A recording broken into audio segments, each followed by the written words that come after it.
曾經參與多項一級歷史建築保育工程嘅 Barry， 同時亦都醉心於英國歷史文化同新舊共融嘅佢，見證住倫敦西面近10幾年嚟嘅活化歷史建築。呢一切為 Barry 帶嚟咗乜嘢嘅感受呢？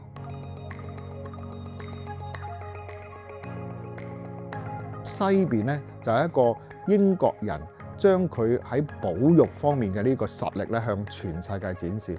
經過5個建築師、好多嘅顧問，差唔多接近15年嘅時間咧，就將一個發電廠改建成為咗一個商業嘅地方。入邊當然有好多品牌進駐啦，除咗商場部分之餘咧，更有一個好獨特嘅 service apartment 啦，同埋一個好 high tech 嘅 office 喺入邊。咁大家都知道 Apple 喺入邊有個總部啦。泰晤士河同埋呢個發電廠嘅旁邊咧，用一個住宅包圍商業建築物。佢揾咗幾個建築大師，做咗一個活生生嘅住宅建築博物館。入邊包括有 Sir Norman Foster 啦，同埋有我哋嘅建築大師 Frank Gehry 喺入邊。咁呢個做法咧，我哋嘅2012嘅奧運會場啦，甚至乎去到 White City 嗰邊咧，都係用住宅去圍住商業。日頭有返工，夜晚有住宅，禮拜6日有夜生活。咁所以呢啲咧，全部都係好獨特嘅做法。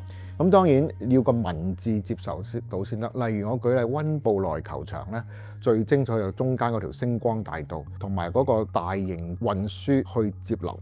咁咧接咗睇之後咧，你有唔同嘅商業，甚至乎咧入邊有埋 designer outlet。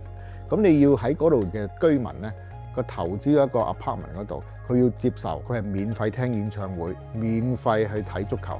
咁所以咧就唔會造成一個投訴嘅一個因素，一個因果嘅關係。喺過去嘅3集入面，我哋見證到 Barry 過往不斷喺英國同埋香港建立不同嘅事業，由30幾年前喺倫敦受訓，到不斷喺倫敦舉行建築展，作為東西方文化嘅橋樑，以至獲英國皇家建築師學會頒授資深會員資格等等。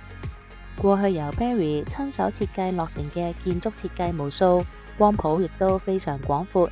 單喺過去5年多嘅國際發展，已經分別喺澳洲、英國建成唔少嘅項目，同時仍然主筆香港多個建築項目，並正在持續發展當中。築夢、圓夢、續夢。築夢嘅過程固然非常艱辛，同時 Barry 亦都圓夢，日日將非凡嘅建築設計完成起嚟。喺築夢方面，國際化嘅路途亦都已經成功展開。喺越嚟越國際化嘅發展道路上， Barry 仲有乜嘢未來嘅計劃呢？下一步咧，我哋好想就係發展呢一個喺京都啦，同埋最後咧，我哋都想喺上海嗰方面。但係我覺得其實喺無論喺邊度咧，都係發揮緊香港精神。而我覺得香港精神喺世界各地咧都係受到尊重，因為我哋好勤力，我哋好有我哋做嘢嘅心，同埋咧我哋嘅工作時間又長，同埋我哋嘅聚焦咧似乎有啲優點喺度。